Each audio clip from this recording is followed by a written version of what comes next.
ఉన్నాడా?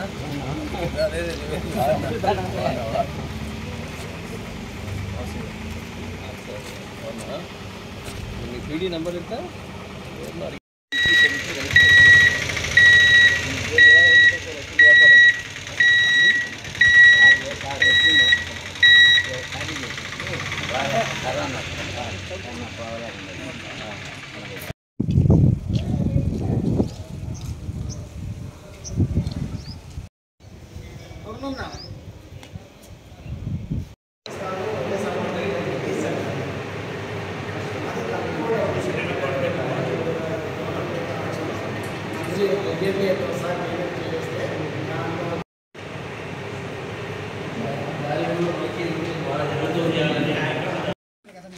పూర్తిగా బాగా సర్వీస్ చేసేవాళ్ళు అదే చెప్తున్నారు.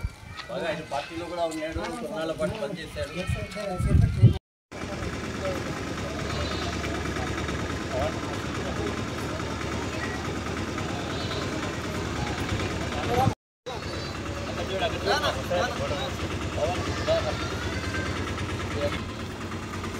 भारत माता की जय, भारत माता की जय, भारत माता की जय, वासवी माता की जय, वासवी माता की जय, वासवी माता की जय।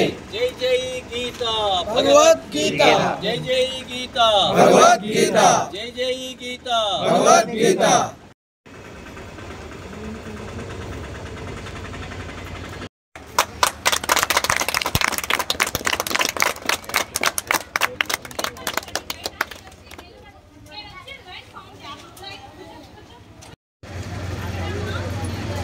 ఇప్పుడంతా మహిళా శక్తి జిందాబాద్ అలా 33% రిజర్వేషన్ వచ్చింది.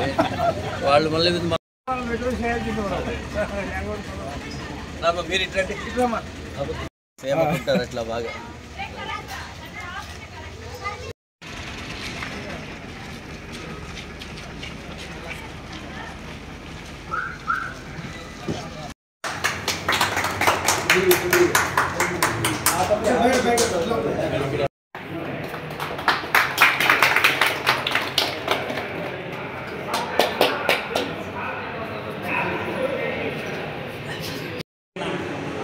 Ayyappa Swamy charitable trust president Shri Pinnu Thimmaiah గారికి, వారి అతిథిగా వచ్చినటువంటి పార్థసారథి గారు గారికి, బ్యాంకు సిబ్బందికి, పురజనులకు అందరికీ నా హృదయపూర్వక నమస్కారం అందజేస్తున్నాను.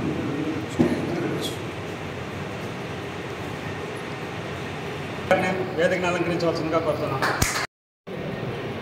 తర్వాత శ్రీ లింగిరెడ్డి గారు, బాబు గారు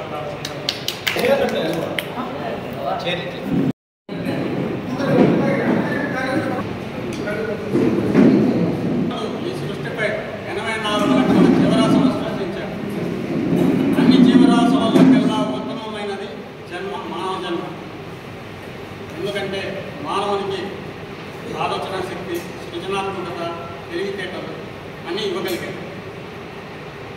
కానీ భగవంతుని అనుగ్రహం వలన మానవుడు ఇంత సామర్థ్యాన్ని సంపాదించుకున్నట్టుగా తన తెలివితేటను తన స్వార్థపూరితమైన ప్రయోజనాల కోసం ఉపయోగించుకోకుండా సమాజ శ్రేయస్సుకు, దేశ శ్రేయస్సుకు, ప్రజల సౌకర్యార్థం తన శక్తి సామర్థ్యాన్ని వినియోగించగలిగితే మన దేశం పురోగతిని సాధించగలదు. ఎందుకంటే ఈ స్వార్థపూరితమైన ప్రయోజనాలు కాకుండా స్వధర్మంతో తనకు సంపాదించినటువంటి మొత్తాన్ని ప్రజల సంక్షేమం కోసం ఉపయోగించినప్పుడు, అవి సద్వినియోగమైనప్పుడు, ప్రతి గ్రామంలో కూడా ఇలా జరిగితే, ప్రతి గ్రామానికి ఒకరు ఇద్దరు ధర్మకర్తలు ఇలా బయలుదేరితే దేశం చాలా సుభిక్షంగా ఉంటుంది. అంతేకాకుండా ధర్మం 4 భాగాల నిలవగలుగుతుంది. అటువంటి కార్యక్రమాలు చేయాలంటే భగవత్ అనుగ్రహం ఉండాలి. భగవంతు అనుగ్రహం ఉన్న వ్యక్తే ఈ పనులన్నీ సకాలంలో చేయగలుగుతారు. తన స్వధర్మాన్ని సరిగ్గా సక్రమంగా పాటించగలుగుతారు. అంటే దైవానుగ్రహం అంటే దైవాంశ సమృద్ధులై ఉండాలి. అటువంటి కోవకు చెందినటువంటి వాడే మన శ్రీపతి చంద్రయ్య గారు. అందుకనే మన జనరేషన్ మనం ఎవరు గుర్తుండదు. ఎందుకంటే ఆయన 1962లోనే ఆయన తన జీవితంలో అనేక సాధక బాధకాలు కష్ట నష్టాలు ఎదుర్కొన్నారు. కట్టుబట్టలతో ఇక్కడి నుంచి బెంగళూరు వెళ్ళి అక్కడ స్థిర నివాసాలై కష్టపడి అంచెలంచెలుగా ఎదిగి ఒక ఉన్నతమైన శిఖరాన్ని అధిరోహించారు ఈ రోజుల్లో. ఆయన తన స్వార్థతాన్ని తన స్వార్థ ప్రయోజనాల కోసం కాకుండా దేశ అభ్యున్నతికే ఉపయోగిస్తూ తన జీవితాన్ని కొనసాగిస్తున్నారు. ఆయన చేసినటువంటి సేవలు అన్నీ ఇన్ని కాదు.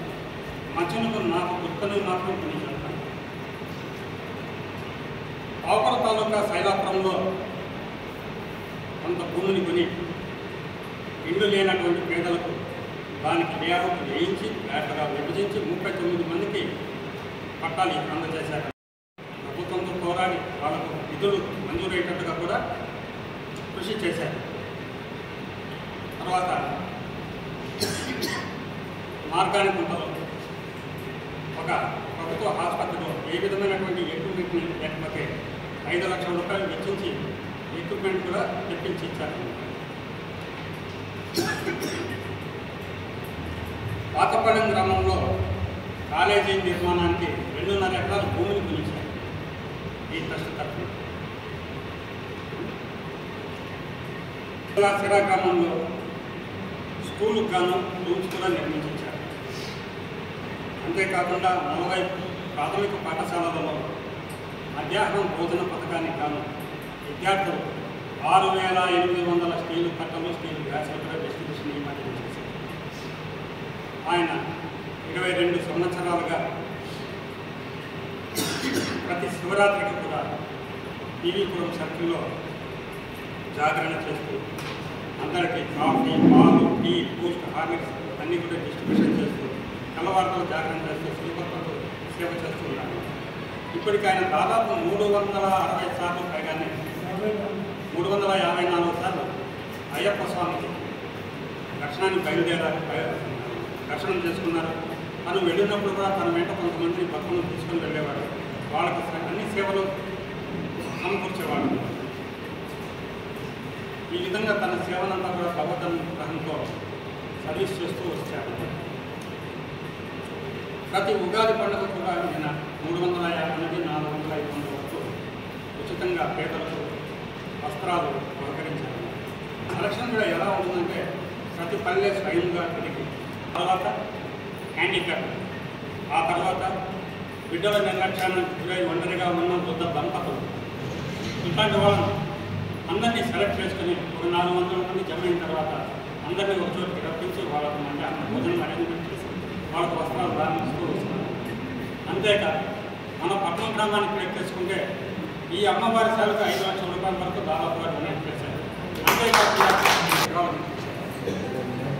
హై స్కూళ్ళలో పిల్లలు పూజ చేసుకోవడానికి సరస్వతి విగ్రహం కావాలంటే సరస్వతి విగ్రహాన్ని కూడా ప్రతిష్ఠ పెట్టించారు. ఇక్కడ 500 మందికి వస్త్రాలను కూడా ఇచ్చారు. ఇదే సంస్థ కొంతమంది గర్భిణీ స్త్రీలకు పేద గర్భిణీ స్త్రీలకు పిలిపించి ఇక్కడ మన టెంపుల్లోనే శ్రీమంతం జరిపించి చీరలిచ్చి ప్రారంభించబడుతున్నారు. ఇలాంటి సేవలు ఎన్నో చేశారు. చెప్పుకుంటూ పోతే కోపంలో చెప్పుకోవడానికి కూడా అది ఇవి నాకు తెలిసిన కొన్ని మాత్రం ఇవి ఎన్నో ఉన్నాయి. మన ప్రతి గ్రామంలో కూడా ఇలా ఒకరు ఇద్దరు వ్యక్తులు ధర్మబుద్ధితో న్యాయబుద్ధితో దాన్ని వ్యవహరించగలిగితే వాళ్ళ గ్రామాలలోని సమస్యను పరిష్కరించుకోగలిగితే మనం మన సౌకర్యార్థం ప్రభుత్వ ఆఫీసుల చుట్టూ సచివాలయాల చుట్టూ తిరిగే పని కూడా తప్పు. ఎందుకంటే మనమే సమకూర్చుకోవచ్చు. అంటే కొంచెం దానగుణం కలిగి ఉన్నారు. దానగుణం కలిగి ఉండాలంటే త్రిగుణాలను పెంచుకొని ఉన్నారు. సత్వగుణం, రజోగుణం, తమోగుణం. సత్వగుణంలో జీవించగలిగినట్టే ఇది సాధ్యం. రజోగుణం, తమోగుణంతో ఉంటే సాధ్యం. ఏదో ఒక విలేజ్ను అడాప్ట్ చేసుకుని వాటికి కావాల్సిన సౌకర్యాలు కూడా చేస్తున్నారు. ఆ రకంగా కూడా అందరూ చాలామంది ముందుకు వస్తే కూడా మన దేశం ఎంతో సుభిక్షంగా మారుతుంది. ఎందుకంటే మనం ప్రతి విషయానికి ప్రభుత్వాన్ని విమర్శిస్తూ మనకేం చేయలేదు, అది చేయలేదు, ఇది చేయలేదు అనేకంటే మనమే చేసుకుంటే చాలా హాయిగా ఉంటుంది. ఎందుకంటే ప్రభుత్వం మనకు ఏమి ఇచ్చింది, మనకి ఏమి ఇచ్చింది అనేకంటే మనం ప్రభుత్వానికి ఏం సేవ చేశాము ఒకసారి దృష్టిలో పెట్టుకుని ఆలోచించేయాలి. ఇప్పుడు కూడా ప్రభుత్వ పాలకులు కూడా ఏం చేస్తున్నారు, వీలైన పరిస్థితి. ఏదో ఒకటి సేవ చేయాలని ఏదో గ్రామ సభలు నిర్వహించి తూతుమంత్రంగా గ్రామ సభలు జరిపేసి వెళ్ళిపోతున్నారు. కానీ కార్యాచరణలో అవి ఫెయిల్యూర్ అవుతున్నాయి. అది కాక ప్రభుత్వ పథకాలు కూడా దండిగానే ఉన్నాయి. కానీ అవి ప్రజలకు శాశ్వతమైనటువంటి ప్రయోజనాలను సమకూర్చడం లేదు, తాత్కాలికమైనటువంటి. అంటే ఒక రకంగా చెప్పాలంటే అవి ఓటాకర్షక పథకాలు నంబర్ 1. అట్లా లేకుండా శాశ్వతమైన ప్రయోజనాలు కలిగేటటువంటి చేయూతనిస్తే వాళ్ళ కాళ్ళ మీద వాళ్ళే నిలబడగలుగుతారు ఎవరైనా. దీనివల్ల తాత్కాలికమైనటువంటి ప్రయోజనాలు ఇవ్వడం వల్ల ఏమవుతుందంటే ప్రజలు సోమరిపోతులు అవుతున్నారు. ఈ విషయం అందరికీ తెలుసు, పథకాలు ప్రకటించేటటువంటి నాయకులు కూడా తెలుసు. కానీ విధమైన పరిస్థితి దీంట్లో చాలా మార్పు రావాలంటే మన ప్రజలలో కూడా మార్పు రావాలి. ఈ విధంగా చేసుకోగలిగితేనే మనం ముందుకు వెళ్ళగలుగుతాము. తర్వాత మన దేశం కూడా సురక్షంగా ఉండగలుగుతుంది. పెద్దలందరికీ నమస్కారం. ఈరోజు చాలా సంతోషకరమైన దినము. ఎందుకంటే మన తిమ్మయ్య స్వామి గారు మన ఊర్లో అన్ని చోట్ల లైటింగ్ ప్రాసెస్ కోసము ఎంతో డొనేట్ చేసి మన ఊరు వెలుగులు చిమ్మాలని ఆలోచిస్తూ ఎంతో సేవ చేశారు. సో ఈ 78 ఏళ్ల వయసులో కూడా వాళ్ళు ఎన్నో సేవా కార్యక్రమాలు చేస్తూ, నేను సాధారణంగా అన్నతో టచ్లో ఉంటాను. ఏదో ఎప్పుడు మాట్లాడినా ఏదో ఒక సేవా కార్యక్రమంలో ఉంటారు, లేదంటే ఏదో ఒక అన్నదాన కార్యక్రమము లేదా వస్త్రదాన కార్యక్రమము. సో అది ఆ భగవంతుడు అంత మంచి మనసు ఇచ్చినందుకు చాలా సంతోషంగా ఉంది. అందులో ప్రత్యేకించి మన ఊరికి సేవలు అందించినందుకు ఇంకా సంతోషంగా ఉంది. అయ్యప్ప స్వామి దీని గురించి నేను బెంగళూరులో ఉన్న ఫ్రెండ్స్ కానీ రిలేటివ్స్ కానీ ఎవరిని విచారించినా ఫస్ట్ అన్న పేరు. నాకు ఇంతకుముందు అయితే అన్న తెలియదు. ఎవరిని విచారించినా వాళ్ళు చాలా బాగా కండక్ట్ చేస్తారు, పూజలు చాలా బాగా చేస్తారు. లేదా మీరు వెళ్ళాల్సిందే కూడా ఎవరైనా సో అన్న ద్వారా మనం వెళ్ళడానికి కూడా అవకాశం. 354 సార్లు స్వామి దర్శనం చేసుకున్నారంటే వాళ్ళు ఎప్పుడో ఎంతో పుణ్యం చేసుకుంటారని అనుకుంటూ ఉన్నాను. దానికి తోడు సామూహికంగా ఎన్నో స్కూళ్ళకు కావచ్చు, లేదంటే వస్త్రదానం కావచ్చు, అన్నదానం కావచ్చు. ఇంతకుముందు కూడా నాకు తెలిసి ముందు సంవత్సరం కూడా ఇక్కడ పూజా కార్యక్రమాలన్నీ సామూహిక సత్యనారాయణ స్వామి వ్రతాలు చేశారు. చాలా సంతోషం అనిపించింది. ఎందుకంటే యాగాలు, యజ్ఞాలు, పూజలు చేస్తూ ఉంటే ఆ ప్రదేశము సుభిక్షంగా ఉంటుంది అని అనుకుంటారు. సో భగవంతుడు ఆయనకు ఆయురారోగ్యాలు, అష్టైశ్వర్యాలు ఇవ్వాలని, ఇంకెంతో కాలము ప్రజలందరికీ సేవ చేయాలని కోరుకుంటారు.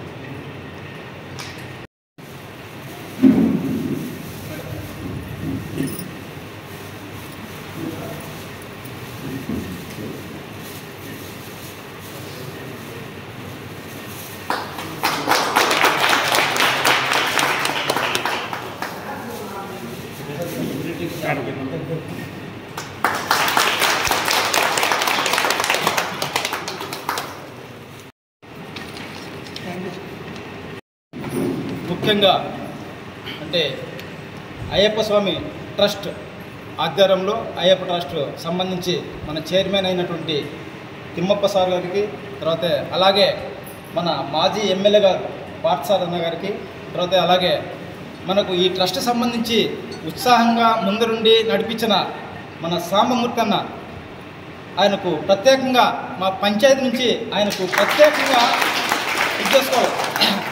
ఎందుకంటే ఆయన ముందరుండి చేసినందుకు. తర్వాత అలాగే మా సెక్రటరీ గారికి, తర్వాత మా స్టాఫ్ వెంకరెడ్డి అన్న గారికి, బ్యాంక్ మేనేజర్ గారికి, బాబు అన్న గారికి, తర్వాత ఇక్కడ ఇచ్చేసిన గ్రామ ప్రజలకు అందరికీ ప్రత్యేకంగా పేరున ధన్యవాదాలు సార్. ఈరోజు మనము అంటే చిన్న ప్రోగ్రాం చేసుకుంటున్నామంటే అయ్యప్ప స్వామి ఆధ్వర్యంలో అంటే సారు 354 సార్లు భక్తి చేసుకున్నారంటే రియలీ వర్డ్ వింటేనే అంత ఇదిగా అనిపిస్తుంది. ఎప్పుడన్నా మనం ఒకసారి పోయి రావాలనే వాడికే చాలా ఇదిగా ఉంటుంది. అలాంటి వ్యక్తి ఇప్పుడు 74 సంవత్సరాలు అంటున్నారు సార్కు.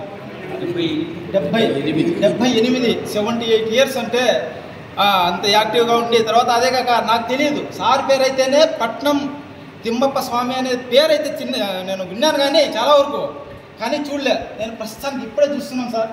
మీ గురించి కూడా చాలా వరకు ఇప్పుడే వింటున్నాం సార్. మేము ఇంతవరకు ఎప్పుడు వినలే ఈ ఇంత కార్యక్రమం చేస్తారని చెప్పి తర్వాత అలాగే మనకి ఈ టెంపుల్ సంబంధించి 5 lakhs డొనేట్ చేసి తర్వాత మీ ద్వారా ఇంకా 5 lakhs అడిషనల్గా తీసుకొచ్చి చేసినందుకు మేము పట్నం యాక్చువల్గా అంటే మేము మిమ్మల్ని చాలా వరకు రుణపడి ఉంటాం సార్. చాలా వరకు రుణపడి ఉంటాం. ఇదే కాకుండా సంబంధించి ఇక్కడ వాటర్ సంబంధించి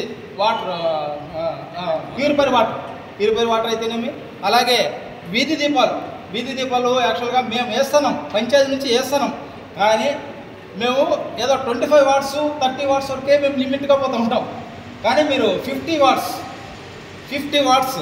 watts అంటే దాని ముందర మా పంచాయతీ వీధి దీపాలు ఏం తెరంగావు సార్. అందుకోసం చాలా వెలుతురు కాంతిగా మా పట్టణానికి కాంతి తెచ్చారు. 50 బల్బులు తెచ్చారంటే 50 బల్బులు ఇచ్చారు. అందులో భాగంగా మేము మిగతాటివి మా పంచాయతీ నుంచి అవి కూడా దానిలో మధ్యలో అవి వేసుకుంటూ పోయినాము. అదే భాగంగా దీనికి సంబంధించి అంటే మాకు ఎలక్ట్రిషియన్ డిపార్ట్మెంట్ వాళ్ళకి సంబంధించి పిల్లలు కూడా ఉన్నారు. వాళ్ళు కూడా బాగా కష్టపడినారు సార్. వాళ్ళకు ప్రత్యేకంగా ధన్యవాదాలండి. దీనికి సంబంధించి చేసుకుంటూ పోతే ఎందుకంటే డొనేట్ చేశారు, బల్బు కొన్ని డొనేట్ చేసి ఇంకోటి మాకు చాలా గట్టిగా అంటే నా మనసులో బాధ కూడా చెప్పేస్తాం సార్. ఎందుకంటే పట్టణంలో వేశారు, మిగతా పల్లెలు కూడా ఉన్నాయి సార్. మాకు హ్యాబిటేషన్ 4 హ్యాబిటేషన్స్ ఉన్నాయి మాకు టోటల్గా. పట్టణం మాసిడిపల్లి, వీరేపల్లిపేట, రాచూరుపల్లి తండా, ఏటిగడ్డ తండా వాళ్ళు కూడా ఉన్నారు. వాళ్ళు కూడా మమ్మల్ని పట్టణం ఒకటేనా నీకు, మాకు లేవా, మా పల్లెలు లేవా అని చెప్పి మీ దృష్టికి రాలేదు సార్. మా దృష్టికి వచ్చిన విషయం మీ దృష్టికి తెస్తున్నాము. అవి కూడా పల్లెలలో కూడా వాళ్ళు కూడా మమ్మల్ని అవి కూడా చెప్పండి, మీరు అవకాశం ఇచ్చే మాకు కూడా కొద్దిగా డొనేట్ చేయమని చెప్పి చెప్పడం జరుగుతుంది. అది కూడా మీ దృష్టికి తెస్తున్నాం సార్.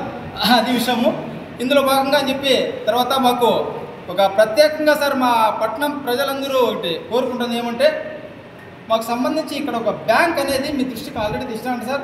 మళ్ళీ మాజీ ఎమ్మెల్యే గారు కూడా ఉన్నారు, మాజీ ఎమ్మెల్యే గారి దృష్టి కూడా తెస్తున్నాం సార్. మాకు ఇక్కడ బ్యాంక్ అనేది మెయిన్ ఇంపార్టెంట్ సార్. పట్టణంలో సంబంధించి ఇంతవరకు మాకు బ్యాంక్ అంటూ ఉన్నది కానీ సార్ మీరేం ఫీల్ అవుతుంది సార్, పక్కనే ఉన్నారు. అదే ఎందుకంటే ఆ బ్యాంక్ కొద్దిగా మాకు ప్రజలకు కొద్దిగా అవగాహన కొద్దిగా అట్లట్టే దూరంగా ఉన్నారు సార్. మాకు ఆ బ్యాంకు నుంచి కాకుండా అదర్వైజ్ వేరే మాకు అంటే కంపల్సరీ మాకు బ్యాంక్ అనేది ముఖ్యం సార్. రైతులకు అందరూ చాలామంది ఉన్నాం సార్ మేము. అది బ్యాంకు నుంచి మాకు అంటే ప్రభుత్వ బ్యాంక్ ఎనీవన్ దానికి కొద్దిగా ప్రపోజల్ పెట్టాలని చెప్పి మా ఎమ్మెల్యే సార్ గారికి ఎక్స్ఎమ్మెల్యే సార్ గారికి ఆయన దృష్టికి తీసుకొస్తున్నాం సార్.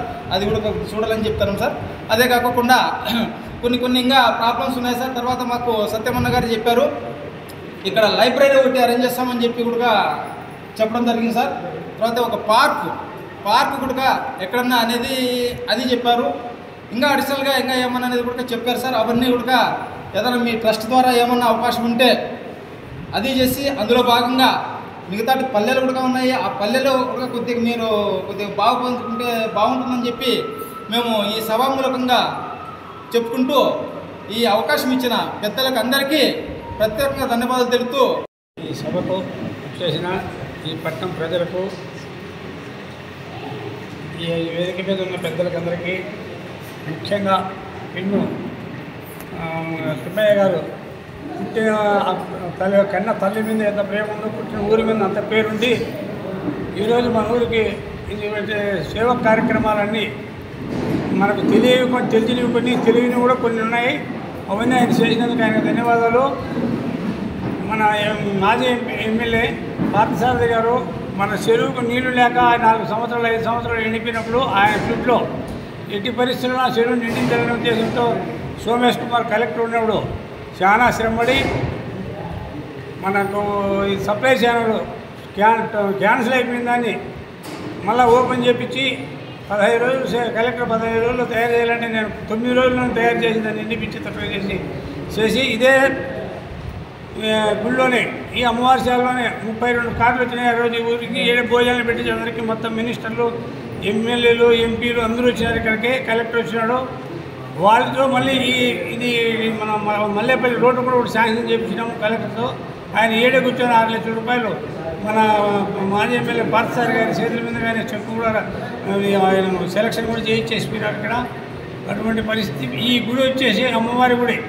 ఇక్కడ ఉన్న వైశాసందరూ కలిసి ఇంతకుముందు మంచికి ఎంతో చందాలు వాళ్ళ తోసిన చందాలేసి వాళ్ళు ఈ గుడిని నిర్మించినారు. కానీ ఈ ఊరు వదిలి బయటికి వెళ్ళిపోయినారు. గుడి మాత్రం ఏడుంది కానీ వీళ్ళు నిర్మించిన వాళ్ళంతా లేరు. కానీ ఏదైనా ఒక సౌకర్యమైన కార్యం జరిగినప్పుడు కానీ ఒక పూజ జరిగినప్పుడు కానీ అందరూ కూడా కలిసి రావడం లేదు. ఒకరి మీద ఒకరు వాళ్ళ మీద ఇల్లు అట్లా వేసుకున్నట్టుగా కనపడుతుంది. అట్లా కాకుండా వైశాస్ అందరూ ఖచ్చితంగా వచ్చి ఎప్పుడైనా ఏదైనా దీన్ని కలిసి చేస్తే కన్నా కొంచెం బాగుంటుంది. మా ఇంట్లోనైనా పిలిస్తే వచ్చి చేస్తున్నారు. కానీ ముందర ఉండేవాళ్ళు ఎవరంటే సామమూర్తి, తర్వాత పవన్, ఇక్కడ వీళ్ళు ఇద్దరే కనపడుతున్నారు. కానీ ఈ ముందరుండే సత్యమే కానీ ఇంకో సత్యమే కానీ మీరు వాళ్ళని పిలిస్తే ఏమి వాళ్ళు ఏమనుకుంటారో, వాళ్ళని అడిగితే ఏమనుకుంటారు అనుకుంటే దానికి మనం ఏమి వివరం చేయలేదు. ఈ విషయము ఇట్లాంటి కార్యక్రమాలు అప్పుడొకటి జరపడము, మీలో మీ ఊళ్ళందరికీ కొంచెం కలపడము, మీరందరూ కలిసి ఏదైనా ఒకటి కార్యక్రమం ముందు పెట్టి మమ్మల్ని కూడా ఎవరైనా ఈ కార్యక్రమంలో పాల్గొనడం అనడము ఇట్లాంటివన్నీ జరిపితే కూడా నడువుల్లో మంచి అమ్మవారి గుడి పెట్టినారు. కానీ గుడి మాత్రం బాగా జరగడం లేదు, బాగా చేయడం లేదు. ఏదో ఆయన పెద్ద ఆయన వచ్చినాడు, ఏదో ఆయన స్వామి రామ అనుకొని ఆయన ఏది చేస్తున్నాడు పోతున్నాడు అంతవరకు. కానీ అమ్మవారికి కావాల్సినంత అంత పూజలు పురస్కారాలు ఇక్కడ జరగడం లేదు. ఊరి నుంచి బయటికి పోయినా కూడా గుడి మీద కొంచెం ప్రియత ఉండి ఎప్పుడైనా ఓ రోజున ఆయన సంవత్సరానికి ఒకసారి 2 సార్లు అందరూ రాండి అని చెప్పి మీరు చెప్పి అట్లాంటి జరిపిస్తే కన్నా బాగుంటుందని చెప్పి నా మీకు మనవి చేసుకుంటూ ఈ అవకాశం ఇచ్చిన పెద్దలకు నమస్కరిస్తున్నాను.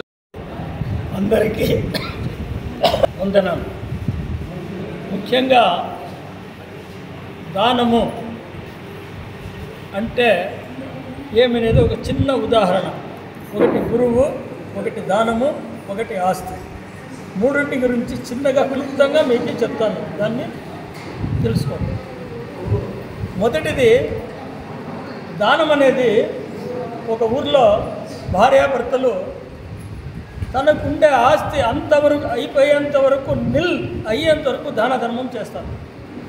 కడకి వాళ్ళ బిడ్డలకి తిండి లేకుండా పోతుంది.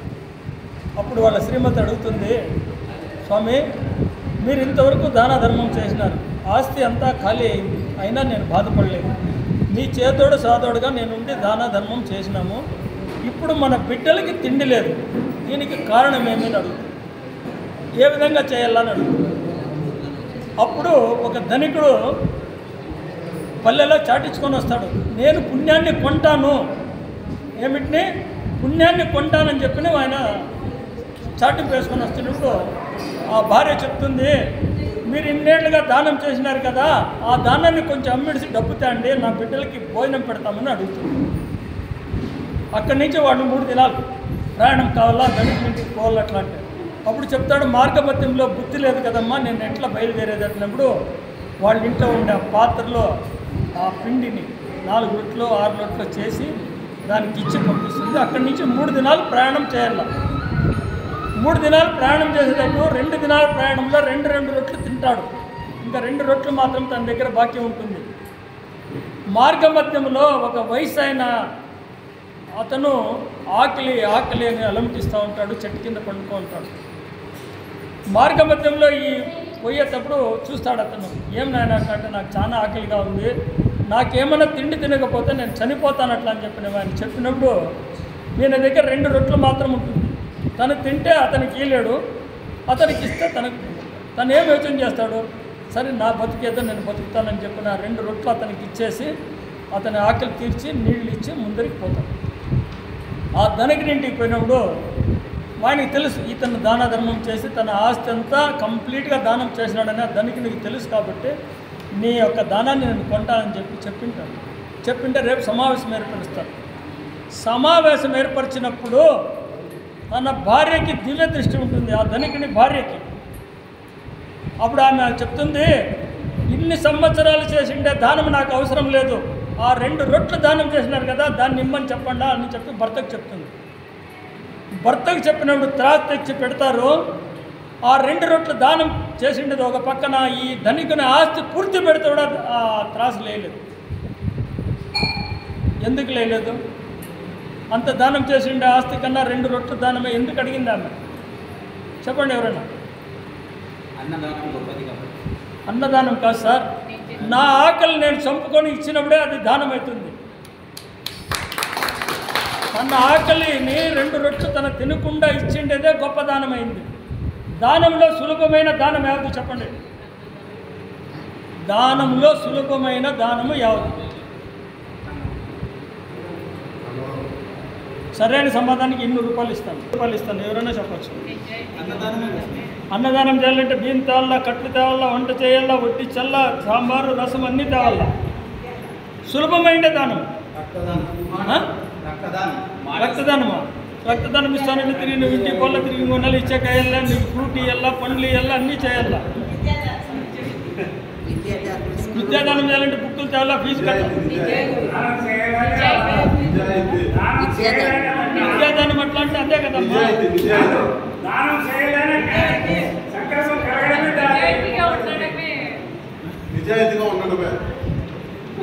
ఎవరు చెప్పలేరా? నేనే చెప్తున్నా. వాగ్దానం 25 లక్షలు ఇస్తాను పో. వాగ్దానం. వాక్ అట్లా అంటే మాట దానం. సులభమైనది అది వాగ్దానం. కరెక్ట్ అమ్మా? 25 లక్షలు ఇస్తాను, చెరువు కట్టిస్తాను, స్కూల్ కట్టిస్తాను, బిల్డింగ్లు కట్టిస్తాను. వాక్ దానం అయిపోయింది, కానీ పని చేసింది లేదు. సులభమైన దానము వాగ్దానం. దానం చేయడం కష్టమైనది. వాక్ మాత్రము దానం చేసే దాంట్లో సులభంగా చేయొచ్చు. అప్పుడు ఆ 2 రొట్టెలు ఇచ్చిండే మహాత్మానికి వాళ్ళ ఆస్తి పెడితే కూడా తూగలేదు. అప్పుడు ఈయన అంటాడు, నా 2 రొట్టెల దానం నేను అమ్మను, నేను వాపసు ఎత్తుకుంటాను అని చెప్పి వచ్చేస్తాడు. వచ్చిన తర్వాత ఎక్కడైతే 2 రొట్టెలు ఇచ్చిందో అక్కడ వచ్చి ఆయనకి సేద తీర్చుకునే దానికోసం పండుకుంటాడు. పండుకొని లేచేటప్పుడు పక్కన మూట ఉంటుంది. మూట ఏమీ చూడడు, భుజాన్ని వేసుకుంటాడు, ఏదో ఉందిలే అట్లా అని చెప్పి వేసుకొని పోయి ఇంటికి పోతాడు. తన భార్య ఎదురు చూస్తుంది, నా భర్త ఏమో తెస్తాడు అట్లా అంటే, ఏం తెస్తారండి అట్లా అంటే ఆయన ఆ మూట ఆడ పారేసి బదులు చెప్పకుండా వెళ్ళిపోతాడు. కానీ ఆ మూట విప్పి చూస్తే రత్నాలు ముత్యాలు. దానం అనేది చాలా గొప్పది. తనకు మాలిన దానం అనేది గొప్పది. నా దగ్గర ₹1,00,00,000 ఉండేటప్పుడు ₹1,00,000 ఇచ్చేది గొప్ప కాదు. ₹1,00,000 ఉండేటప్పుడు ₹1,00,000 ఇచ్చేదే గొప్ప. ఇది దానం గురించి. రెండోది, ఒక ఊరిలో కోటీశ్వరులు ఉంటారు. ఆ ఊరి పద్ధతి ఏమట్లా అంటే ₹1,00,00,000 ఆస్తి ఉంది ఎట్లా అంటే ఒక జెండా ఎల్లో జెండా పైన వెళ్ళాలి. వాళ్ళకి ₹1,00,00,000 ఆస్తి ఉందంటే ఒక జెండా ఉంది ఎట్లా అంటే వాడు కోటీశ్వరుడు. ఒక ఇంటి మీద 100 జెండాలు ఉంటాయి అంటే వాళ్ళకి 100 కోట్ల ఆస్తి ఉంది. ఎవరు వచ్చినా వాడికి ఆ ఊరికి అధికారులు కానీ, రాజకీయ నాయకులు కానీ, గురువులు కానీ, సన్యాసులు కానీ ఎవరు వచ్చినా వాళ్ళ ఇంటికి పోయి ఆతిథ్యం తీసుకొని వేరే వాళ్ళ ఇంటికి పోవాలి. ఈ పద్ధతి ఆ ఊరిలో ఉంది. ఒక గురువు వచ్చినప్పుడు ఆ శిష్యులందరూ చెప్తారు, సార్ ఫస్ట్ వాళ్ళ ఇంటికే పోవాలా, వాళ్ళ దగ్గర ఆతిథ్యం తీసుకోవాలా, వాళ్ళని మాట్లాడించి మనం వేరే విడిది చేయాలా అట్లా అంటారు. నాకు అవసరం లేదు, నేను దేవస్థానంలో ఉంటానని చెప్పి దేవస్థానంలో ఉంటాడు. దేవస్థానంలో ఉండేటప్పుడు ఈ షావుకారి ఆ దేవస్థానానికి వచ్చి అడుగుతూ ఉంటాడు దేవుడికి, నా అల్లుడు ఆ పని చేస్తున్నాడు, అది మంచి చేసాము, నా కూతుర్ని తీసుకున్నారు, ఆ పెట్రోల్ బంక్ తీసుకున్నారు, అది వ్యాపారం బాగా అని 3 దినాలు ఇదే మాదిరి దేవుడిని అడుక్కుంటూ ఉంటాడు. ఆ గురువులు చూస్తూనే ఉంటారు.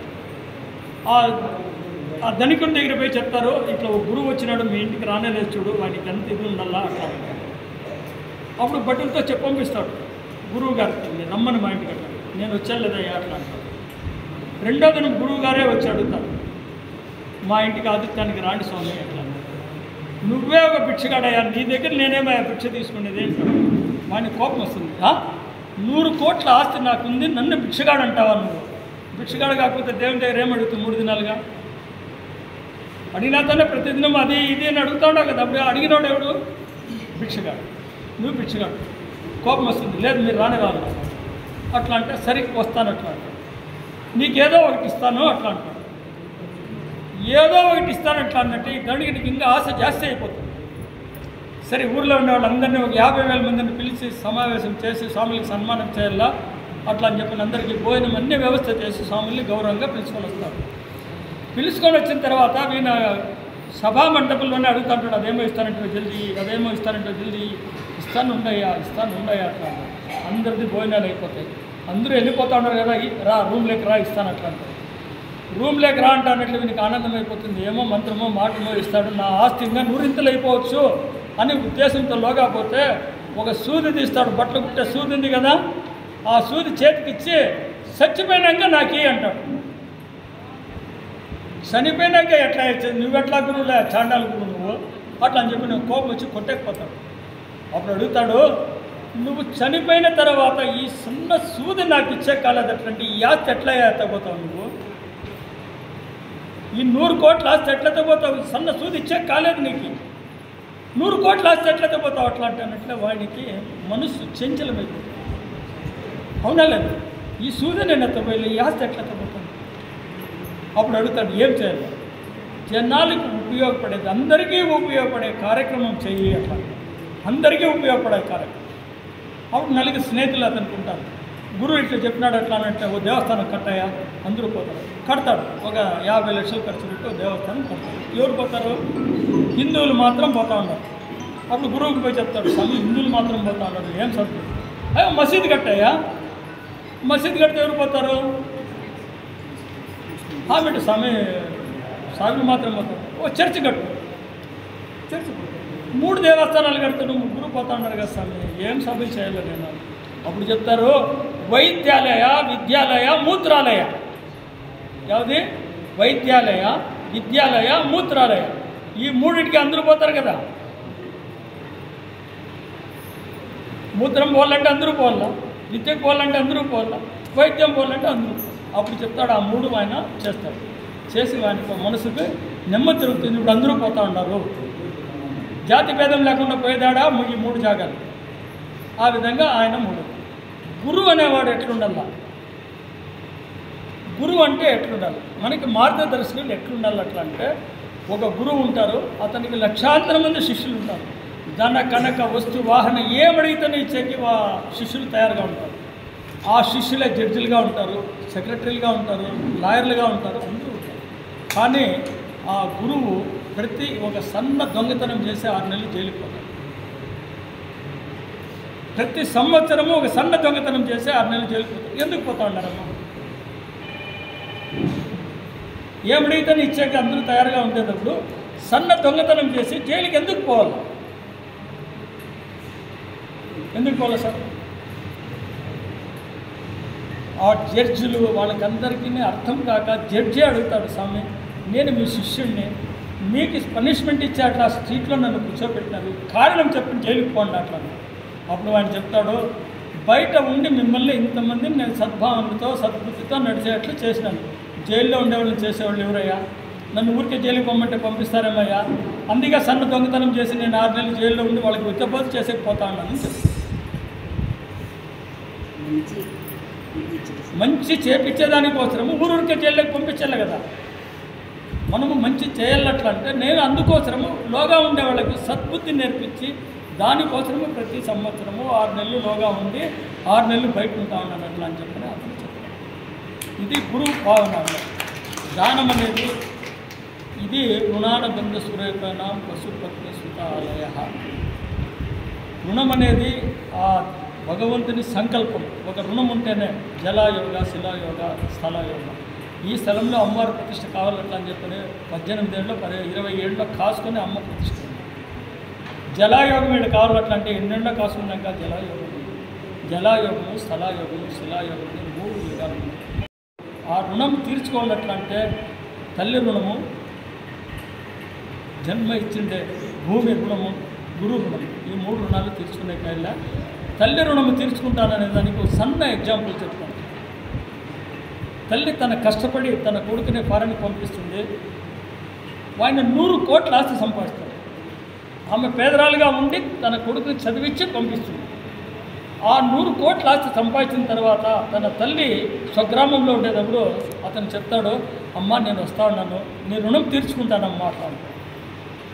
కానీ ఆయన 25 కోట్ల రూపాయలు తెచ్చి తల్లి దగ్గర పెట్టి తల్లికి చెప్తాడు, అమ్మ నీ రుణం నేను తీర్చుకున్నానమ్మా, 25 కోట్లు తీసుకొని నీకు ఇష్టం వచ్చింది చెయ్యమ్మా అట్లా.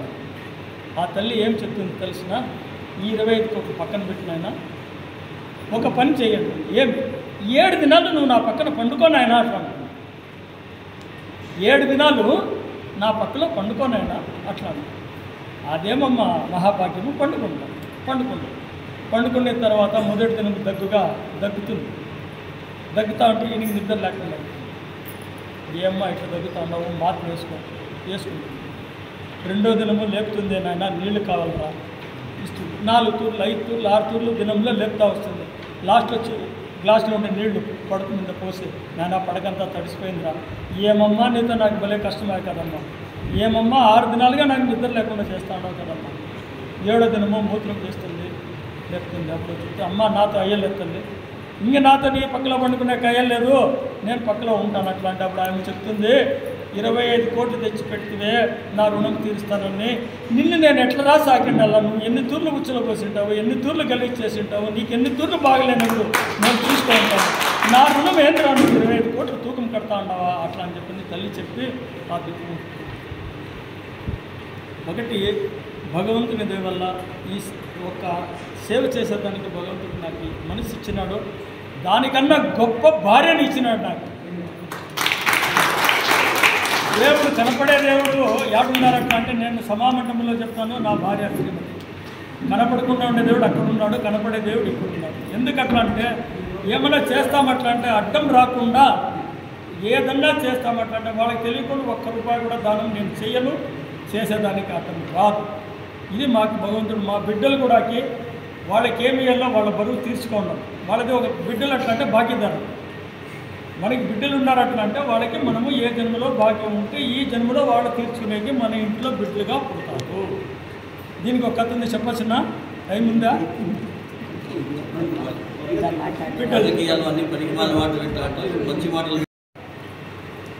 రైతు వ్యవసాయానికి పోయేటప్పుడు ప్రతి దినము ఆ గురువు సన్నిధానం ముందరే పోతూ ఉంటాడు, నమస్కారం వేస్తూ ఉంటాడు, వస్తూ ఉంటాడు.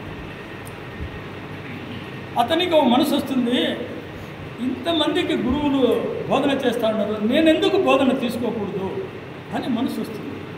అంటే బిడ్డలు ఉండేవాళ్ళు బేజారు చేసుకోవద్దండి, ఆ కొడుకులు ఉండేవాళ్ళు ఈ కథ మాత్రమే. అప్పుడు ఆయన పోయి గురువుని అడుగుతారు, ఇంతమందికి మీరు హితబోధన చేస్తూ ఉన్నారు, నాకు ఇచ్చేయండి భగవానే. నేను దినము మీకు నమస్కారం వేసిపోతా ఉన్నాను, వస్తా ఉన్నాను, పోతా ఉన్నాను, పొద్దున్నే సాయంకాలము, మీరు చూస్తూ ఉన్నారు కదా, నాకు గురువుపదేశం ఇవ్వండి అట్లా.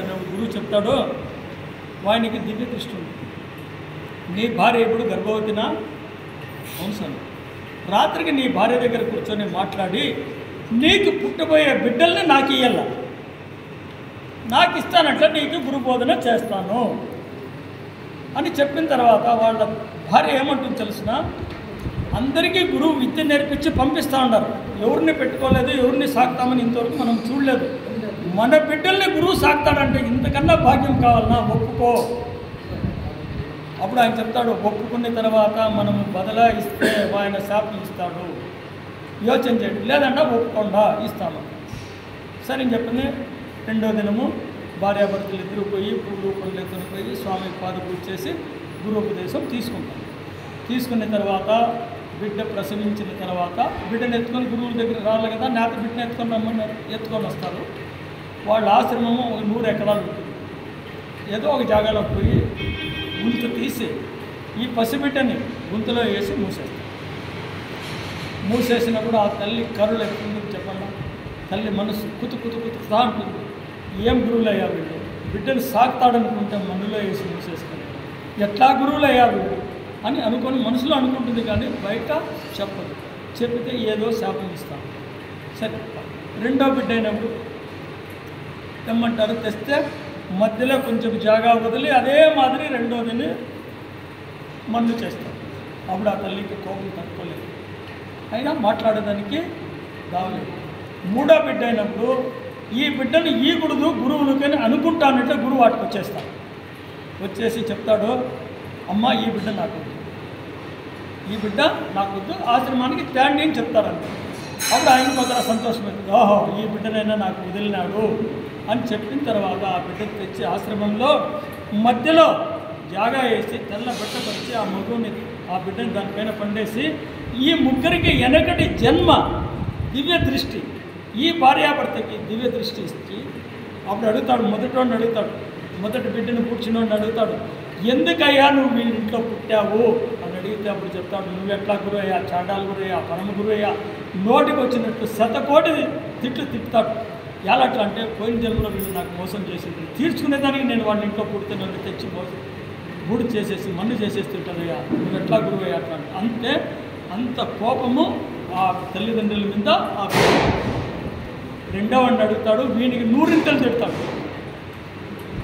మూడో బిడ్డకి భూమిపై నుండి జీవంతంగా ఉండే బిడ్డకి జ్ఞానం ఇచ్చిన వాడు చెప్తాడు, పోయిన జన్మలో ఈ దంపతులు నాకు సేవ చేసింది, కడతీర్చినారు. నా బిడ్డలు వదిలినప్పుడు ఈ దంపతులు నన్ను సేవ చేసి కడక వరకు నన్ను కాసినారు, కాబట్టి నేను వాళ్ళకి సేవ చేయాలని వీళ్ళ ఇంట్లో పుట్టినానని చెప్తాను. బిడ్డలు ఎట్లా అంటే వ్యవస్థ ఎక్కువగా మాట్లాడితే ఇంతవరకు 48 క్యాట్రాక్ట్ క్యాంప్స్ చేసినారు. ఇది 49వ క్యాంప్ వచ్చేసి బాగేపల్లి దగ్గర గూడూరు గ్రామంలో 23వ తారీఖు క్యాట్రాక్ట్ క్యాంప్ ఉంది. అదేవిధంగా వస్త్రాలు ఉగాదికి మొదలు భానువారము 60 ఏళ్ళ పైన వాళ్ళకి, విడోలకి, అంగవికలకి ఒకరికి ఒక టోకెన్ ఇచ్చేసి వాళ్ళకు 300 మందికి వస్త్రదానము 23వ తారీఖు బాగేపల్లి దగ్గర గూడూరు గ్రామంలో నిశ్చయం చేసుకున్నాము. ఆ కార్యక్రమం చేసేదానికి ఆ భగవంతుడు మా బిడ్డలు ఏ విధంగా కానీ ఎందుకు చేస్తాడు అని ఏ బిడ్డను అడగరు, మా శ్రీమతిని అడగరు. ఇదే మాకు ఒక భాగ్యం అని చెప్పి ఈ సేవ చేసేకి మీరంతా అనుమతించినందుకు మీ అందరికీ ధన్యవాదాలు. की जय। भारत माता की जय। वासवी माता की जय। भारत माताय नमः, सभाय नमः। పెద్దలు శ్రీ తిమ్మయ్య శ్రేష్ఠి గారు, వారి శ్రీమతి, గ్రామ సర్పంచ్ గారు, బ్యాంక్ మేనేజర్ అమర్నాథ్ గారు, చాలా పెద్ద ఆయన శ్రీ గంగిరెడ్డి గారు, పంచాయతీ సెక్రటరీ గారు, బాబు గారు, ఇక్కడికి చేసినటువంటి గ్రామస్తులందరికీ నా యొక్క నమస్కారం. అందరూ మంచిగా చెప్పారు. సర్పంచ్ గారు మాకేమేమి కావాలి ఆయన బాధ్యతగా తీసుకొని ఈ ప్రాంతంలో నేను సర్పంచ్గా ఉన్న తర్వాత ఇంకా ఇక్కడ ఉండేటువంటి ప్రజలకి ఏమేమి కావాలనేటువంటి విషయాన్ని వారు ప్రస్తావించడం జరిగింది. గంగిరెడ్డి గారు గ్రామంలో గతంలో ఈ దేవస్థానం ఉండేది, మిగతా వాళ్ళని మమ్మల్ని అలో చేసేవాళ్ళు కాదు, ఇప్పుడు అందరినీ అలో చేస్తున్నారు. అయితే ఇంకా పూజా పురస్కారాలు కానీ సేవా కార్యక్రమాలు ఎక్కువగా చేయాలి, అవసరమైతే మేము కూడా తోడుగా ఉంటామని చెప్పేసి వారు చెప్పడం జరిగింది. అమర్నాథ్ గారు కూడా వారి యొక్క గొప్పతనాన్ని గురించి, తిమ్మయ్య స్వామి యొక్క గొప్పతనాన్ని గురించి చెప్పడం జరిగింది. ఇక్కడ మనకైతే చాలా విషయాలు తెలుస్తూనే ఉన్నాయి కథల రూపంలో, ఆచరణ రూపంలో వచ్చినప్పుడే చాలా ఇబ్బందిగా ఉంది. మనకు తెలుసు గతంలో అలెగ్జాండర్ కథ మనకి ఎప్పుడు చెప్పేవాడు. అలెగ్జాండర్ చనిపోయేటప్పుడు 2 చేతులు శవపేటికలు, ఇట్లా 2 చేతులు ఆకాశానికి చూపిస్తూ నన్ను సమాధి చేయండి అన్నాడు. అలెగ్జాండర్ చాలా దేశాలను జయించి అనేక మందిని చంపి అనేక రాజ్యాలంతా కబళించినటువంటి వ్యక్తి ఆఖరిలో అలా ఎందుకు చేశాడని చెప్పేసి అడిగితే వాళ్ళు చెప్పింది ఏంటంటే, ఆయన తర్వాత దాంట్లో రాశాడు, ఇంత పెద్ద సామ్రాజ్యానికి అధిపతినైనా కూడా నేను ఖాళీ చేతులతోనే పోతున్నాను తప్ప నేనేమీ లేదు, కాబట్టి ప్రతి ఒక్కరూ కూడా సంపాదించేటువంటిది కాదు, ఎంత మనం ఇతరులకు సేవ చేసినామో అదే మీకు మిగులుతుంది అనేటువంటి విషయాన్ని ఆ రోజు సాక్షాత్తు అలెగ్జాండర్ చెప్పినట్లుగా మనకందరికీ కూడా తెలుసు. కానీ మనకుండేటువంటి ఆ జిహ్వజాపల్యం కావచ్చు, లేదా పుత్రప్రేమ కావచ్చు, ఇంటి మీద ఉండే కుటుంబం మీద ఉండేది కావచ్చు, ఇంకా నా బిడ్డలు ఏదో చాలా ఎక్కువగా ఉండాలనేది కావచ్చు, ఈ చిన్న ఆశల కారణంగా మనం అనుకున్నంత సేవ చేయలేకుండా ఉంటాం. అలాగే భార్య పిల్లలు కూడా దానికి సహకరించాలి. నిజంగా అది ఒక భగవంతుని యొక్క వరం. కాబట్టి అటువంటి వరాలను శ్రీ తిమ్మయ్య స్వామి గారు, వారి శ్రీమతి గారు పొందినారని చెప్పేసి అనుకోవాలి. మన హిందూ ధర్మంలో వాస్తవంగా హిందూ ధర్మం బాగా ఉన్న రోజుల్లో ఏ చరిత్రలో అయినా ఆకలితో చనిపోయిన వాడు ఎవడైనా ఉన్నాడా? హిందూ ధర్మంలో ఏ చరిత్రలో అయినా, మహాభారతం కానీ రామాయణం కానివ్వండి, దాని తర్వాత వచ్చినటువంటి పురాణాల్లో కానీ లేడు. హిందూ ధర్మంలో ఉన్నటువంటి ఒక గొప్పతనం ఏంటంటే, తనంతకు తాను జీవిస్తూ తనకు ఉండేటువంటి యొక్క సంపదలో కొంత మిగతాలో వాళ్ళకు కూడా ఇవ్వడం అనేటువంటిది ఒక గొప్ప ధర్మంగా భావించేటువంటి వాళ్ళు. దానికి అనేక రకాలైన కథలు ఉన్నాయి. మనకు తెలుసు, సాక్షాత్తు శంకరాచార్యుడు భిక్షానికి వెళితే ఆ పేద బ్రాహ్మణ స్త్రీ, ఆమె ఇంట్లో అప్పటికే అన్నీ ఖాళీ అయిపోయాయి. 3-4 రోజులుగా ఏమీ కూడా భిక్ష సరిగా లేనటువంటి పరిస్థితి ఉంది. కేవలం ఒక ఉసిరికాయ ఉంది. ఆ ఉసిరికాయనే శంకరాచార్యునికి దానం ఇస్తారు. ఆ దానం ఇచ్చిన వెంటనే శంకరాచార్యులు ఒక ఆసువుగా ఒక కవిత్వం పాడతాడు అమ్మవారిని ప్రార్థిస్తూ. ఆమె ఇంటి మొత్తంలో కూడా బంగారు ఉసిరికాయలతో నిండిపోతుంది. ఇది మన ధర్మం చెప్పిందంటే నీ దగ్గర ఉన్నటువంటి దాంట్లో అవసరమై యాచార్తిగా ఎవరైనా వచ్చినప్పుడు నీకున్నా లేకపోయినా అతనికి ఇవ్వడం ద్వారా నీవు ముక్తి పొందుతావు, నీకు భగవంతుడు సహాయకారిగా ఉంటాడని చెప్పేసి చెప్పారు. అందుకే దానికి సులభమైన ఒక మనిషికి సంబంధించి ఒక వాక్యాన్ని చెప్పారు. ఆహార నిద్ర భయ మైథునంచ సామాన్యమేతత్ పశుభిర్నరాణం ధర్మోహితేషాం అధికో విశేషో ధర్మో విహీన పశుభిస్సమానం. ఆహారం మనము తింటాం, పశువులు తింటాయి, తేడా ఏం లేదు కదా. ఆహారం విషయంలో పశువులు మనము సమానమే. నిద్ర మనము నిద్రపోతాం, పశువులు నిద్రపోతాయి. భయం మనిషికి ఉంది, పశువులకి ఉంది. మైథునం మనకు ఉంది, పశువులకి ఉంది. ఇంకా మనకు పశువుకి తేడా ఏంటంటే ధర్మోహితేషాం అధికో విశేషం. ధర్మము అనేది ఎక్కువగా ఉన్న వ్యక్తిగా ఉన్నాడు కాబట్టి అతను మనిషి అవుతాడు. ధర్మో విహీన పశుభిస్సమాన. ధర్మం లేనివాడు పశువుతో సమానమవుతాడు. ఇది మన హిందూ ధర్మం నేర్పించేటువంటి తొలి సూత్రం. నీవు బిడ్డగా ఉంటావా, బిడ్డగా ధర్మాన్ని నిర్వర్తించు. నీవు యువకుడుగా ఉంటావా, నీ యువకుడిగా ధర్మాన్ని నిర్వర్తించు. నీవు గృహస్థుగా ఉంటావా, గృహస్థుగా ధర్మాన్ని నిర్వర్తించు. నువ్వు రైతుగా ఉంటావా, పొలంలో వ్యవసాయం చేసేటువంటి విషయంలో రైతు యొక్క ధర్మాన్ని నిర్వర్తించు. నువ్వు కూలీగా ఉంటావా, కూలీగా ఉండేటువంటి ధర్మం నిర్వర్తించు. నువ్వు ఉద్యోగస్తునిగా ఉంటావా, నీ ఉద్యోగస్థ ధర్మం నిర్వహించు. నువ్వు టీచర్గా ఉంటావా, టీచర్గా ఉండేటువంటి ధర్మం నిర్వహించు. ప్రతి ఒక్కడికి కూడా మనిషి అని భగవంతుని దృష్టిలో అనిపించుకోవాలంటే నీ ధర్మాన్ని నువ్వు నిర్వహించాలి. ఇంకా ధర్మానికి అనేక రకాలైన పర్యాలు పదాలు. ఎందరో అనుకుంటున్నారు ధర్మం అంటే ఏదో డబ్బిస్తేనే ధర్మం కాదు. తనకు ఉన్నటువంటి దాంట్లో కొంత మిగతా వాళ్ళకి ఇస్తూ వాళ్లను కూడా వాళ్ళ కాళ్ళ మీద నిలబడుకునేట్లుగా చేయడం మాత్రమే ధర్మం అవుతుంది. మిగతావన్నీ కూడా తాత్కాలిక ధర్మాలు. శాశ్వత ధర్మం అనేటువంటిది ఎవరి కాళ్ళ మీద వాళ్ళు నిలబడుకొని సంపాదించేటువంటి యొక్క శక్తి ఇవ్వడం అనేటువంటిది. అది నువ్వు విద్య ద్వారా ఇస్తావా, లేదా పొరపాటు స్కూల్లో ఉన్నప్పుడు చదువు ఏదన్నా ఆహారానికి కూడా లేకుండా నువ్వు అన్నదానం ద్వారా చేస్తావా, పుస్తకాల ద్వారా చేస్తావా, లేదా అతను ఉద్యోగానికి అవకాశం వచ్చినప్పుడు నువ్వు పెట్టుబడి ఇచ్చేయడానికి అతన్ని పెట్టుబడి తీసుకొని సంపాదించుకునేలాగా చేస్తావా. ఒక రైతు ఏదన్నా కష్టంలో ఉంటే ఆ రోజు రైతుకి ఏదన్నా సహాయం చేసి నువ్వు వడ్డీకి ఇస్తావో ఇంకో రకంగా ఇస్తావో, అతను పంట పండించి అతను బాగా సంపాదించుకునే వ్యక్తిగా తయారు చేస్తావా. ఒక ఉద్యోగస్తుడిగా ఎక్కడికైనా వెళ్ళాల్సినప్పుడు మనం చూసాం, అబ్దుల్ కలాం గారు వీళ్ళ యొక్క గతంలో ఉద్యోగానికి ఎక్కడికో వెళ్ళాలంటే ఎక్కడ డబ్బులు లేనప్పుడు సమాజంలో ఉన్నటువంటి కొంతమంది డబ్బులు ఇచ్చే ఆయన్ని విదేశాలకు పంపించేటువంటివంతా కూడా మనం చూసినాం. డాక్టర్ అంబేద్కర్ గారు. ఆ అంబేద్కర్ మహానుభావుడే ఈరోజు పెద్ద రాజ్యాంగాన్ని మనకంతా నిర్ణయించాడు. కాబట్టి మనం జీవితంలో కోటీశ్వరుడు వారు చెప్పిండేటువంటిది వాస్తవం. కోటీశ్వరుడు 1,00,000 ఇవ్వడం గొప్ప కాదు. 1,00,000 ఉండేటువంటి వాడు 1,00,000 ఇవ్వకపోయినా కనీసం 1,000 రూపాయలు ఇచ్చినా కూడా చాలా గొప్ప. నాకు బాగా గుర్తుంది, ఆర్యవైశ్యులకు సంబంధించి నేను ఎప్పుడూ చెప్తుంటాను. నేను ఎలక్షన్స్లో నిలబడ్డప్పుడు అప్పట్లో ఇప్పుడు మాదిరి ఫోన్పేలో అవన్నీ లేవండి. ఒక మనీ ఆర్డర్ 58 రూపాయలు వచ్చింది రాజమండ్రి నుంచి. 58 రూపాయలు నాకు మనీ ఆర్డర్ వచ్చి ఈ ఎన్నికల్లో మీరు గెలవాలి అని చెప్పేసి వచ్చింది. సంతోషం, ఎన్నికలంతా అయిపోయాయి. నేను ఆ గ్రామానికి వెళ్ళి ఆ యొక్క రిపోర్ట్ అడ్రస్ను పట్టుకొని నేను అక్కడికి వెళ్ళాను. దాదాపు 6 నెలల తర్వాతనే వెళ్ళాను. వెళితే ఆమె చేస్తున్నది ఏంటంటే ఇంటి ముందర వడలు వేసుకొని కారపు మిరపకాయ వడలు వేసుకొని జీవిస్తోంది ఆ మహాతల్లి. ఆమె పాదాలకు నమస్కారం చేయించాను.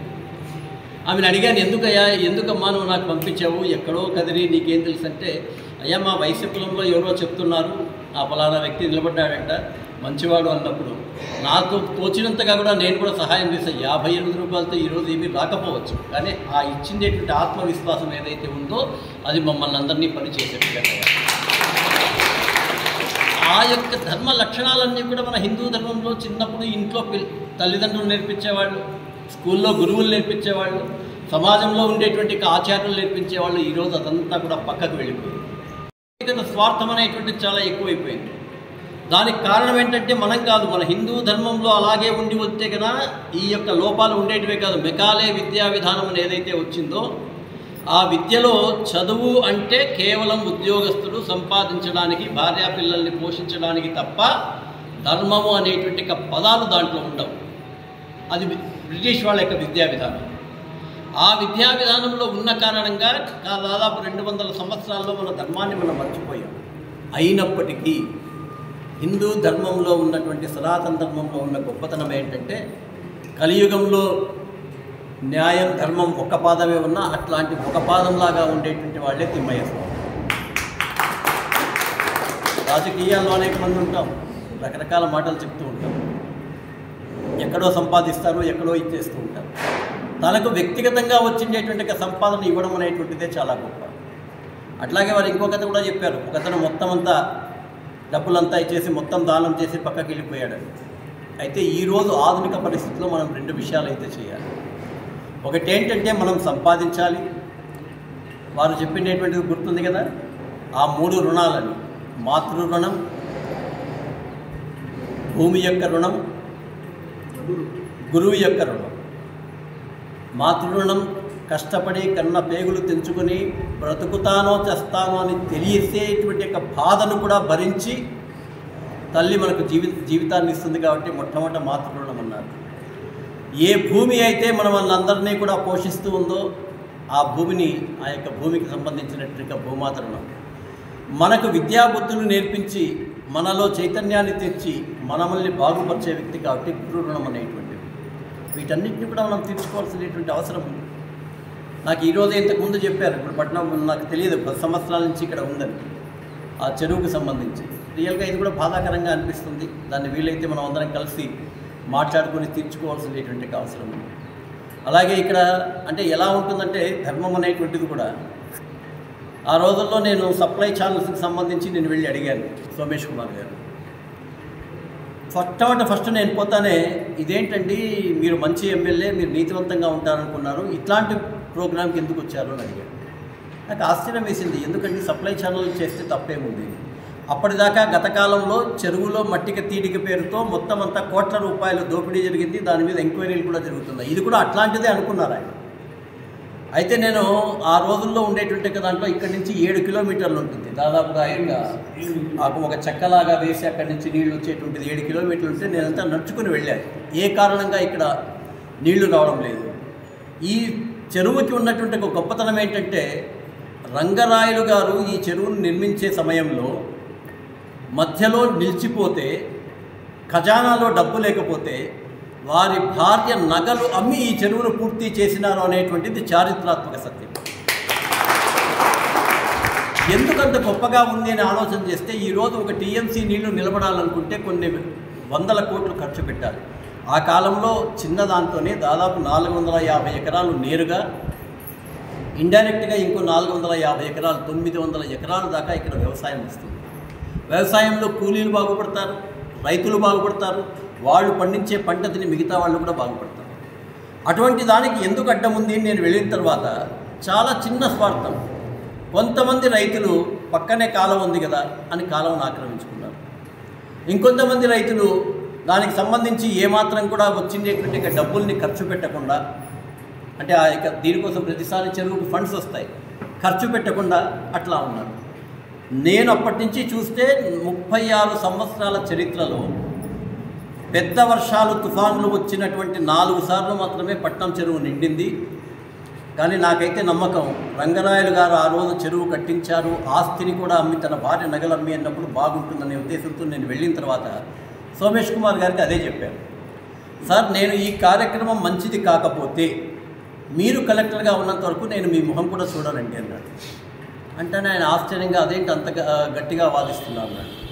చెరువులో పూడిక తేదీ పేరుతో అన్యాయాలు జరుగుతాయేమోనండి, ఇక్కడ పొరపాటున అన్యాయం జరిగినా కూడా వృధాగా వెళ్ళేటువంటి యొక్క నీళ్లు చెరువుకు వస్తాయి, కాబట్టి ఇది రండి అంటే, సరే సార్ మీరు నమ్మకంగా ఉన్నాను మీకు చెప్తాను. అయితే ఫండ్స్ లేవు కాబట్టి నేను పనికి ఆహార పథకం ప్రకారం నీకు నిధులు ఇస్తానన్నారు.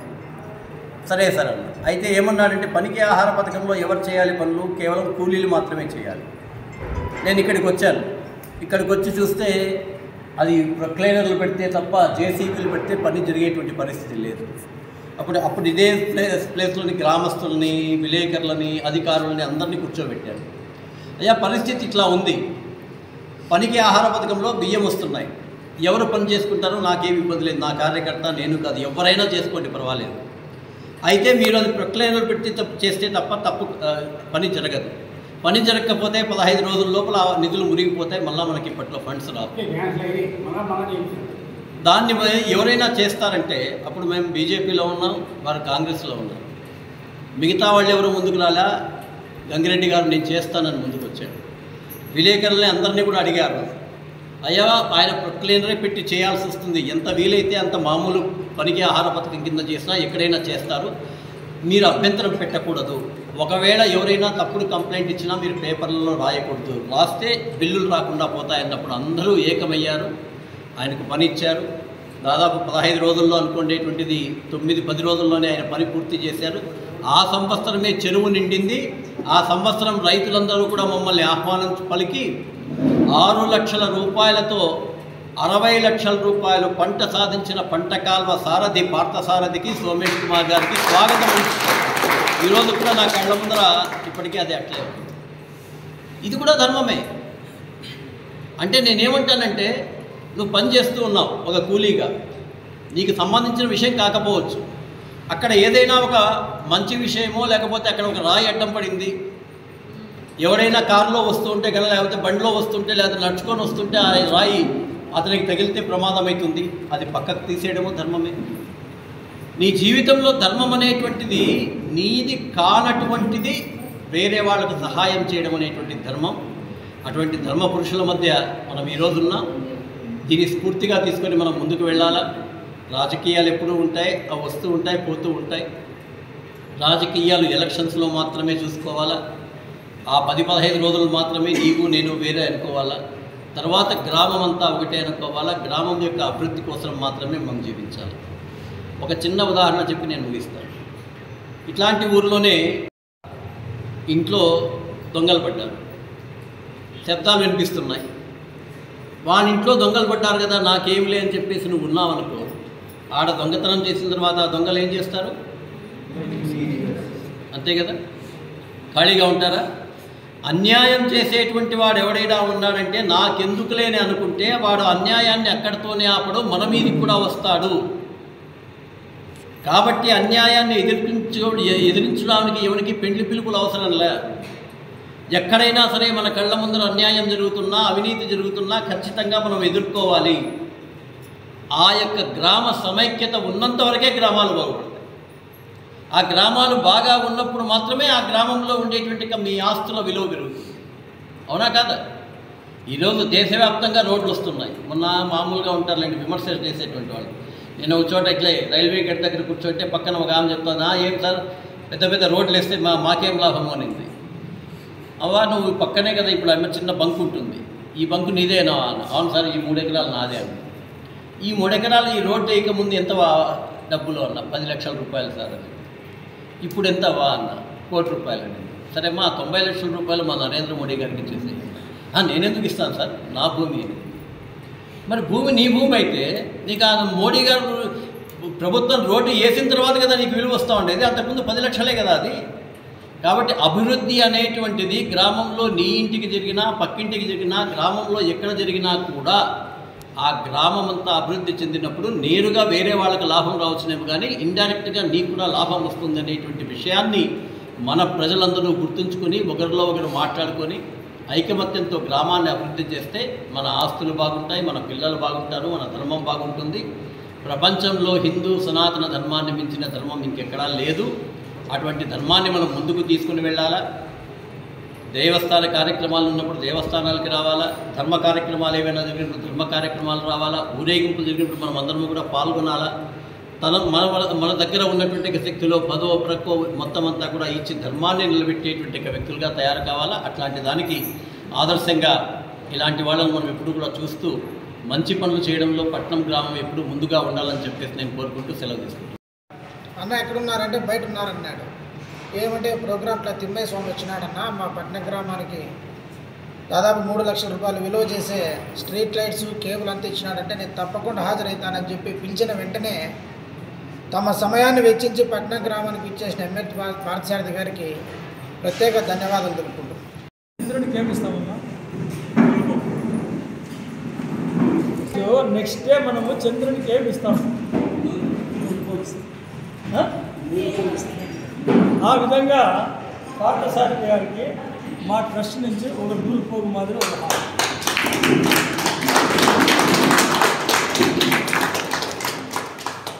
మేము మీకు చేయాలి, మేము చేసుకోకుండా అట్లా వచ్చేసేవారు. దీనికి వెళ్ళాక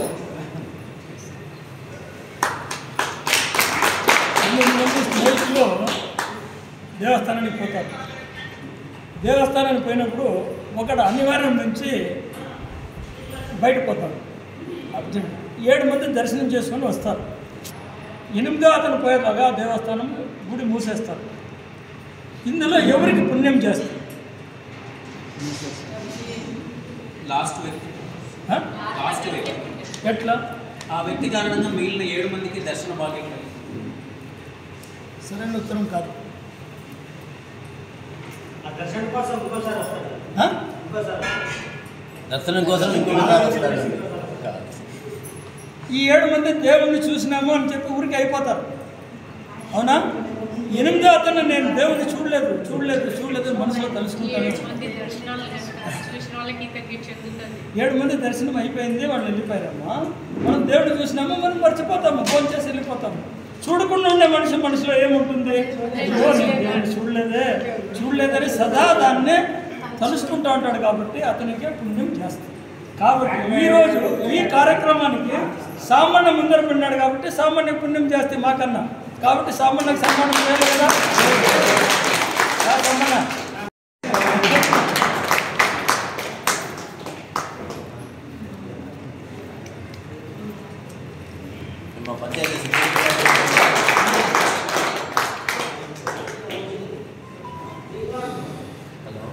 ఫస్ట్ గ్రామ ఎక్కడి నుంచి వస్తుంది?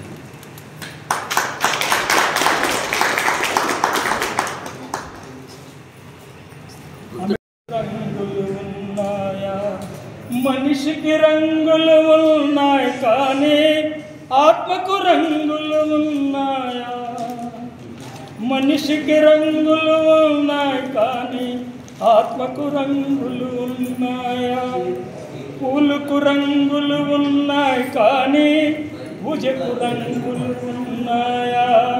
పూలకు రంగులు ఉన్నాయి కానీ పూజకు రంగులు ఉన్నాయా? కనురెప్పలు వంకరలున్నాయి కానీ చూపుకు వంకరలున్నాయా? కనురెప్పలు వంకరలున్నాయి కానీ చూపుకు వంకరలున్నాయా? ఆవుకు రంగులు ఉన్నాయి కానీ పాలుకు రంగులు ఉన్నాయా? చెరుకుకు కణుకులు ఉన్నాయి కానీ తీపికి కణుకులు ఉన్నాయా? సేవకు అదే మాదిరి ఆ సేవ చేసిన వాళ్ళకి పేర్లు ఉండొచ్చు, మనుషులు ఉండొచ్చు. ఆ సేవ చేసినారు కాబట్టి వాళ్ళకి మా ట్రస్ట్ తరపుగా ఏదో సన్మానం చేయాలనే ఉద్దేశం.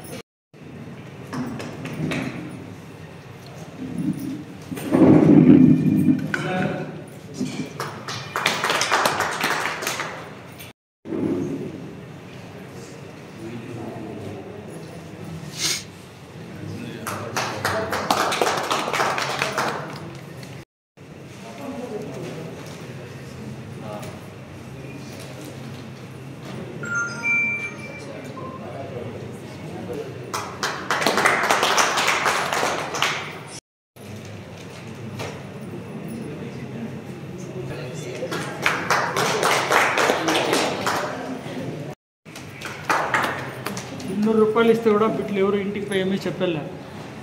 స్కూల్లో ఏమన్నా గెలిచినప్పుడు 10 పెన్సిల్ గెలిచింటే 10 మంది చెప్తాను, నాన్న నేను ప్రైజ్ వచ్చి.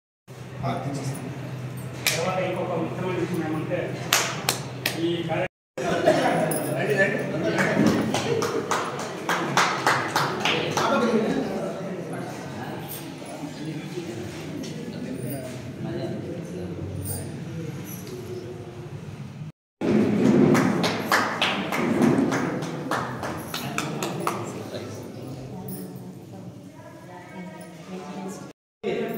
మేము ఎందుకు పోతాం సార్? ఏ టైంలో అయినా సరే సార్, ఎప్పుడైనా సరే సార్ మాకు వచ్చారు అన్న అడిగినారు సార్, ఇట్లా సంబంధించి లైటింగ్ ఇస్తారని చెప్పారు. ఎప్పుడైనా రండి నా మీకు ఆల్వేస్ వెల్కమ్ అని చెప్పి మాకు ఈ సమయంలో అంటే ముందు వనిజా మేడం అని చెప్పి ఉండే సెక్రటరీ గారు, ఆమె పేరు కూడా ఇప్పుడు చెప్పుకోవాల్సి వస్తుంది. ఆమె నాతో డిస్కషన్ చేసి అన్నా ఇట్లా అని చెప్పి మేడం తప్పకుండా అని చెప్పి మళ్ళీ అన్నగారితో కూడా డిస్కషన్ చేసి ఇట్లా ఇస్తున్నాము డొనేట్ చేస్తున్నాము అని చెప్పి చెప్తే ప్రత్యేకంగా మనము ఇదే కాదు ఏం చేసినా కూడా పట్టణానికి మనం తీర్మానం ఇవ్వడానికి ఆ గ్రేట్ రికార్డ్ అయినా ఇస్తామని చెప్పి ఆ రోజు అనుకున్నాము. ఆ రోజు కొద్దిగా ఇప్పటిదాకా అంటే కొద్దిగా లేట్ అయింది సార్, కొద్దిగా లేట్ అయింది. ఆ లేట్ కూడా విషయం కూడా అన్నకు నాకు తెలుసు. ఇక్కడ కాకపోతే మాకు ఏరే పంచాయతీలు ఉన్నాయి, మేము డొనేట్ చేస్తాం అన్నా మా పంచాయతీ వదిలేసి మీరు మా గ్రామం నుండి మీరు ఎట్టిస్తారు అక్కడ మా పంచాయతీలో మీరు స్థానికంగా ఇక్కడ ఉండేవాళ్ళు ఇక్కడ లేకుండా ఎక్కడిస్తారు అని చెప్పి కూడా అన్నతో కూడా కొద్దిగా వాదాడడం కూడా జరిగింది విషయం. ఎందుకంటే కొన్ని మెటీరియల్స్ రావడానికి కొద్దిగా ఇంకా కావాలని చెప్తే ఆ విషయంలో కూడా అన్న బాబు కొద్దిగా బాగా సహకరించినాడు, కోఆపరేట్ చేసినాడు. ఈ సందర్భంగా మనకు అన్న గురించి మేమేం చెప్పలేదు సార్. సామాన్యంగా అయితే యాక్చువల్గా మా పంచాయతీ సంబంధించి అందరూ రుణపడి ఉంటాం సార్. ఎందుకంటే ఆయన ద్వారానే ఉంటాను సార్ మేము. మీరు యాక్చువల్గా మిమ్మల్ని చూడలేదు కానీ బట్ అయితే చూస్తున్నాము. ఫ్యామిలీ మెంబర్స్ అందరికీ మా పంచాయతీ నుంచి సార్ మీరు మాకు రుణపడవలసిన అవసరం లేదు, కానీ ఏదైనా అవసరాల నిమిత్తం వచ్చినప్పుడు కొంత ఆదరించండి తప్పకుండా. వేప చెట్టు కృంగిపోయి పడిపోతే మేడ మీద ఇళ్ళ మీద పడితే